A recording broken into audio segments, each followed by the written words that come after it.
Assalamualaikum warahmatullahi wabarakatuh. Bagaimana nih kabar kalian anak-anakku? Semoga kalian selalu dalam lindungan Allah Subhanahu wa taala dan tetap jaga kesehatan dan tetap jaga jarak, selalu memakai masker. Nah, untuk materi pembelajaran kali ini Ibu akan menyampaikan materi PKN untuk kelas 11 di semester awal ini. Materi yang akan kita pelajari yang pertama yaitu harmonisasi hak dan kewajiban asasi manusia dalam perspektif Pancasila. Sebelum memulai pelajaran, alangkah baiknya kita berdoa terlebih dahulu agar materi yang kita pelajari bisa kita terima dan kita pahami dengan mudah dan bermanfaat untuk kita semua. Berdoa dimulai. Selesai. Oke, lanjut pada materi kita. Sebelum kita memulai materi ini, ada kata mutiara dari Imam Syafi'i yang mengatakan bahwa jika kamu tidak sanggup menahan lelahnya belajar, maka kamu harus sanggup menahan perihnya kebodohan. Oleh karena itu, untuk anak-anakku semua dimanapun kita berada, apapun kondisi kita harus tetap semangat untuk belajar agar tetap bisa mencapai cita-cita atau harapan kita. Pada bab pertama ini ada 4 submateri yang akan kita pelajari. Yang pertama, konsep hak dan kewajiban asasi manusia. Yang kedua, substansi hak dan kewajiban asasi manusia dalam Pancasila. Yang ketiga, kasus pelanggaran hak asasi manusia. Dan yang terakhir, upaya penegakan hak asasi manusia. Pada video ini berisi penjelasan konsep hak dan kewajiban asasi manusia. Konsep hak dan kewajiban asasi manusia. Nah, sebelumnya kita harus mengerti terlebih dahulu apa pengertian hak itu. Hak adalah segala sesuatu yang harus didapatkan oleh setiap orang. Sedangkan kewajiban itu sendiri adalah sesuatu yang menjadi tugas manusia yang harus dilaksanakan dengan penuh tanggung jawab. Asasi sendiri artinya bersifat dasar atau pokok. Nah, dengan demikian secara sederhana, hak asasi manusia itu sama dengan hak dasar manusia. Maka dapat diartikan makna hak asasi manusia itu adalah hak dasar yang dimiliki manusia sejak lahir sebagai anugerah Tuhan Yang Maha Esa. Aturan tentang hak asasi manusia itu sendiri sudah diatur dalam Undang-Undang Nomor 39 Tahun 1999 tentang hak asasi manusia. Di sini juga dijelaskan sifat-sifat hak asasi manusia. Yang pertama itu universal, yang artinya berlaku untuk semua orang. Dan yang kedua, hak asasi manusia itu tidak dapat dibagi. Yang ketiga, hakiki, yang artinya dimiliki manusia sejak lahir sebagai hak dasar dari Tuhan Yang Maha Esa. Dan yang terakhir yaitu permanen atau kekal, yang artinya tidak dapat dipindahkan atau dicabut pihak lain. Di sini juga dijelaskan pengertian hak asasi manusia menurut Profesor Dr. Miriam Budiarjo, yang artinya hak yang dimiliki manusia yang telah diperoleh dan dibawanya bersamaan dengan kelahiran atau kehadirannya di dalam kehidupan masyarakat.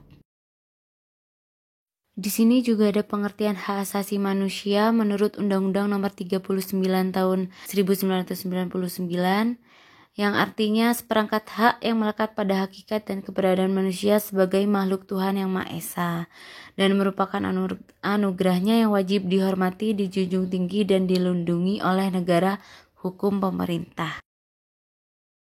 Jadi hak asasi manusia itu sebagai hak yang secara kodrati yang melekat pada diri dan tidak bisa dipisahkan dari dalam diri manusia, yang harus dilindungi, dihormati dan ditegakkan demi peningkatan martabat kemanusiaan, kesejahteraan, kebahagiaan dan keadilan.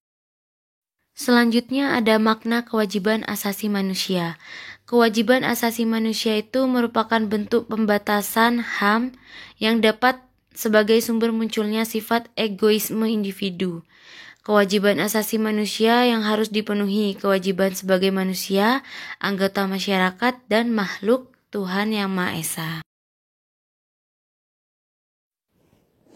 Nah, hak-hak asasi manusia itu dapat digolongkan menjadi 6 macam, yaitu yang pertama, hak asasi pribadi atau personal right, yang artinya hak yang berhubungan dengan kehidupan pribadi manusia. Contohnya yang pertama, hak kebebasan untuk bergerak, bepergian, dan berpindah-pindah tempat. Yang kedua, hak kebebasan mengeluarkan atau menyatakan pendapat. Yang ketiga, hak kebebasan memilih dan aktif dalam organisasi atau perkumpulan. Yang terakhir, kebebasan untuk memilih, memeluk, dan menjalankan agama dan kepercayaan yang diyakini masing-masing. Macam HAM yang kedua yaitu hak asasi politik atau politic right, yang artinya hak asasi yang berhubungan dengan kehidupan politik. Contohnya yaitu yang pertama, hak untuk memilih dan dipilih dalam suatu pemilihan. Yang kedua, hak ikut serta dalam kegiatan pemerintahan. Yang ketiga, hak untuk membuat dan mendirikan partai politik. Dan yang terakhir, hak membuat dan mengajukan usulan petisi. Selanjutnya yang ketiga yaitu hak asasi hukum atau legal equality right, yaitu hak kesamaan kedudukan dalam hukum dan pemerintahan, yaitu hak yang berkaitan dengan kehidupan hukum dan pemerintahan. Contohnya itu mendapatkan perlakuan yang sama dalam hukum pemerintahan. Selanjutnya ada hak asasi ekonomi atau property right, yang artinya hak yang berhubungan dengan kegiatan perekonomian. Contohnya hak kebebasan melakukan kegiatan jual beli, kebebasan mengadakan perjanjian kontrak, kebebasan menyelenggarakan sewa menyewa atau utang piutang, kebebasan untuk memiliki sesuatu, dan mendapatkan pekerjaan yang layak. Yang kelima yaitu hak asasi peradilan atau procedural right, yang artinya untuk diberlakukan sama dalam tata cara pengadilan.